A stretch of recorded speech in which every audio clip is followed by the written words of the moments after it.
हमें सब्सक्राइब करना ना भूलें और नोटिफिकेशंस के लिए बेल आइकन जरूर दबाएं। जिस्म फरोशी या वेश्यावृत्ति का पेशा सदियों पुराना है। बस फर्क सिर्फ इतना है कि पहले जिस्म फरोशी का काम औरतें किया करती थी, लेकिन अब इस तरह के पेशे में मर्दों की भी एंट्री हो गई है। बाजार में जिस्म बेचना या जिस्मानी धंधा करने वाली औरतों को वैश्या कहा जाता है, लेकिन जब मर्द जिस्म फरोशी का धंधा करते हैं तो इसे जिगोलो कहा जाता है। दरअसल बात यह है कि पैसा कमाने की होड़ में कॉलेजों के लड़के इस व्यापार में आते जा रहे हैं। इन लड़कों से सेवाएं लेने वाली महिलाएं भी बड़े घरानों की होती हैं, जो अंदाजे के मुताबिक एक बार के 3,000 रुपए तक देती हैं। ये भी कहा जाता है कि दिल्ली में करीब 20 ऐसी एजेंसियां हैं जो जिगोलो की सप्लाई करती हैं। जिगोलो का ट्रेंड दिल्ली, मुंबई और चंडीगढ़ जैसे बड़े शहरों के मिडिल क्लास नाइट क्लबों में तेजी से बढ़ता जा रहा है।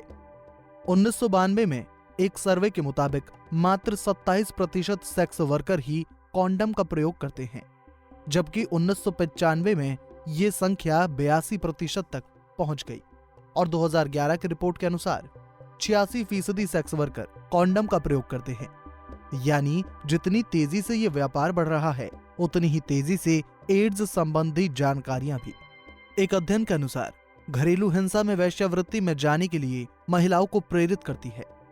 कई बार जब घर में गाली गलौच मिलती है और माता पिता भाई बहन साथ नहीं देते, ऐसी स्थिति में लड़कियां ये रास्ता अपना लेती हैं।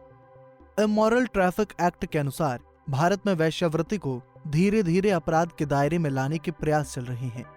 AISITA के अंतर्गत कोई भी वेश्या अपना फोन नंबर सार्वजनिक नहीं कर सकती है। इसके लिए 10 महीने की जेल अथवा जुर्माना हो सकता है। यदि कोई व्यक्ति 18 साल से कम उम्र की वेश्या के साथ सेक्स करता पकड़ा जाता है तो उसे 7 से 10 वर्ष तक की कैद हो सकती है। एक रिपोर्ट के अनुसार 6% लड़कियां बलात्कार के बाद बेच दी जाती हैं, उसके बाद देह व्यापार के धंधे में आ जाती हैं।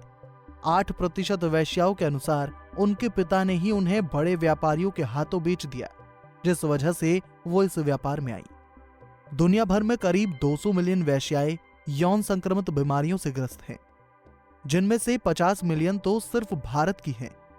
वेश्यावृत्ति संसार के सबसे पुराने व्यवसायों में से एक है। कुछ औरतों का यह भी मानना है कि ये कहां का न्याय है कि मर्द जब चाहें तब अपनी वासना की पूर्ति के लिए वेश्याओं का सहारा ले और स्त्री अपना मन मारकर रह जाए। इसीलिए एक नए पेशे की शुरुआत हुई, जिगोलो या पुरुष वेश्याएं। पुरुष वेश्याएं सुनकर काफी अजीब सा नहीं लगता, लेकिन ये एक कड़वा सच है कि आज ये लोग हमारे बीच काफी अधिक तादाद में मौजूद हैं। जिगोलो का उपयोग महिलाएं अपनी वासना के लिए करती हैं। जब महिलाएं वेश्या बनकर आराम से धन कमा सकती हैं, तो पुरुषों में भी ये काम काफी लोकप्रिय हो गया। जिगोलो बने पुरुषों को लगता है कि ये काम उनके लिए आम के आम गुठलियों के दाम जैसा है, और ऐसा होता भी है। लेकिन जब कड़वी सच्चाई सामने आती है तो पैरों तले जमीन खिसक जाती है। कई लोगों से शारीरिक संबंध बनाने के चक्कर में एड्स और अन्य ATD यानी यौन संक्रमित रोग इन्हें हो जाते हैं। पुरुष वेश्याओं का समाज में ज्यादा इस्तेमाल महिलाओं द्वारा किया जाता है, खासकर उम्रदराज महिलाओं और विधवाओं द्वारा। कामकाजी महिलाएं जिन्हें घर पर अपने पति से सुख नहीं मिलता, वो इन जिगोलो की सर्विस लेती हैं। लेकिन सबसे अहम सवाल ये है कि रोजगार के इतने साधन होने के बाद भी युवा वर्ग इस दलदल भरे काम को करता क्यों है? ये जिगोलो सिस्टम भारत में सामाजिक प्रदूषण की तरह पश्चिमी सभ्यता से आया, जहां नंगापन वहां की सभ्यता का हिस्सा है।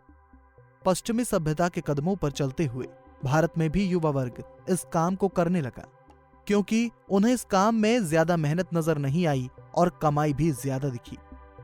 जिगोलो का काम करने वाले लड़कों को ये सब सही लगता है, क्योंकि पैसों के साथ उन्हें इस काम में मजा भी आने लगता है।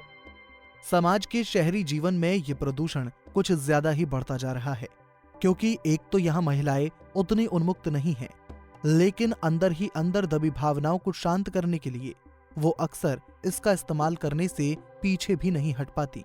समाज में विधवाओं की जो हालत है उससे कोई भी अनजान नहीं है, और ऐसे में महिलाएं इस नए धंधे को आगे बढ़ाने में मुख्य भूमिका निभाने लगती हैं।